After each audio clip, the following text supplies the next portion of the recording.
ఊరు పేరు భైరవ కోన మూవీ చూసి వస్తున్నాను నేను ఇప్పుడే. మనకి తెలుగు వాళ్ళకైనా ఇండియా వైడ్ అయినా హర్రర్స్ అన్న హర్రర్ కామెడీ అన్న చాలా ఇంట్రెస్ట్ చూపిస్తాము, ఎస్పెషల్లీ తెలుగు పీపుల్. రీసెంట్ గా మంగళవారం సినిమా, అంతకే దాని ముందు విరూపాక్ష సినిమా. మంగళవారం చాలా బాగా ఆడింది, విరూపాక్ష అయితే last year one of the biggest black busters. అయితే అటువంటి థీమ్ లో వచ్చిన ఏ సినిమాకైనా మన వాళ్ళు చాలా ఇంట్రెస్ట్ చూపిస్తారు. కాస్టింగ్ ఎవరు, పెద్ద హీరో ఉన్నాడా, డైరెక్టర్ ఎవరు, ఇవన్నీ చూడరు బేసిక్ గా. సో ప్రీమియర్స్ కూడా అందుకే ఈజీగా ఫుల్ అయ్యాయి. సో అయితే డైరెక్టర్ విఐ ఆనంద్ నాకు చాలా ఇష్టమైన డైరెక్టర్. ఎక్కడికి పోతావు చిన్నవాడ, టైగర్ తీసాడు. టైగర్ నాకు చాలా ఇష్టం. డిస్కో రాజా కూడా బాగుంటుంది, రవితేజది. బట్ కమర్షియల్ ఫ్లాప్ అయింది. ఆయన తీసినటువంటి ఈ ఊరు పేరు భైరవ కోన అనేటువంటి సినిమాలో ఆ, మనకి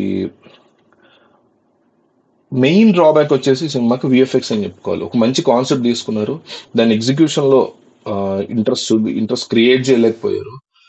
లేమ్ ఎక్స్క్యూజెస్ ని ఎక్కువగా పెట్టారు స్టోరీలో. సరైనటువంటి లాజిక్స్ చాలా మిస్ అయ్యారు.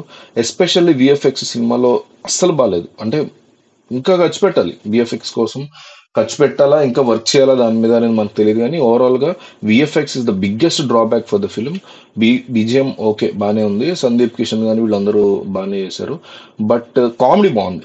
కామెడీ పరంగా మూవీలో చాలా పర్ఫెక్ట్ గా ఉంది. విఐ ఆనంద్ చాలా మంచి డైరెక్టర్, మంచి కాన్సెప్ట్ తీసుకున్నారు సినిమా. కానీ ఎగ్జిక్యూషన్ విషయంలో మనకి డెఫినెట్లీ సెకండ్ హాఫ్ గట్టిగా దెబ్బేసింది. ఫస్ట్ హాఫ్ కూడా సూపర్ ఏం కాదు, కానీ ఫస్ట్ హాఫ్ ఎగ్జైట్ అనిపిస్తుంది. ఇంటర్వెల్ బ్యాంగ్ అదంతా చాలా బాగుంది. సో అందువల్ల ఏంటంటే ఫస్ట్ హాఫ్ ఆ హైతో ఇంటర్వెల్ బ్యాంగ్ వచ్చేసరికి సెకండ్ హాఫ్ డెఫినెట్లీ అద్దరిపోద్ది అనుకుంటాం. కానీ సెకండ్ హాఫ్ చాలా గట్టి దెబ్బే పడింది. సో సెకండ్ హాఫ్ కి పడినటువంటి దెబ్బ బట్టి చూసుకుంటే డెఫినెట్లీ మూవీ అంతగా ఆడదు అని నాకైతే అనిపిస్తుంది. మీరు చూసి డిసైడ్ చేయండి. హర్రర్ మూవీస్ అనగానే మనం చాలా ఎక్సైటెడ్ గా ఉంటాం. ఆ, ఎంతో కొంత భయాన్ని సృష్టించి కాస్త ఇదిగా, అంటే కొన్ని భయం పెట్టే సీన్లు అడల్ట్స్ అందరికి, చిన్నపిల్లలు భయపడతారు ఈజీగా. బట్ మనం పెద్దవాళ్ళం కాస్త భయపడాలి అంటే, ఇప్పుడు విరూపాక్ష ఉంది. విరూపాక్షలో కొన్ని సీన్లు చాలా ఆ, ఇట్లా జలధరించేలాగా ఉంటాయి. మంగళవారంలో కూడా అట్లాంటి సీన్లు ఉంటాయి. అట్లా కాకుండా వీళ్ళు కంప్లీట్ గా దీనికి భయపడతామా అనే సీన్స్ ని కొన్ని పెట్టారు. అండ్ లాజిక్స్ చాలా మిస్ అయ్యారు. కామెడీ వర్కౌట్ అయింది కానీ స్టోరీలో ఉండేటువంటి లేమ్ ఎక్స్క్యూజెస్, లాజిక్స్ అవన్నీ చాలా అన్యాయంగా అనిపించాయి.